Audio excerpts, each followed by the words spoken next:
स्वच्छ मुंबई आणि कचरामुक्त मुंबई हे अभियान मागील अनेक दिवसांपासून लोकशाही मराठी वृत्तवाहिनी राबवत आहे।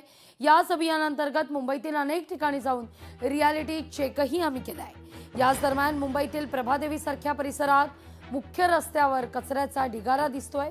ठाकरेंच्या शिवसेनेचे स्थानिक आमदार महेश सावंत यांच्या मतदारसंघात या परिसरामध्ये कचरा लक्ष वेधून घेतोय।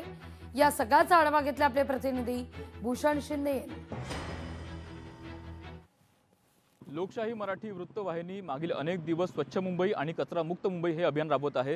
सध्या मी आहे प्रभादेवी परिसरामध्ये, जिथे सुद्धा आपल्याला पाहू शकता या ठिकाणी आपल्याला हा एल्फिस्टन रेल्वे स्टेशनकडे प्रभादेवी रेल्वे स्टेशनकडे जाणारा हा रस्ता आहे। मात्र या रस्त्यावर आपल्याला इथं कचऱ्याचा ढिगारा पाहायला मिळत आहे।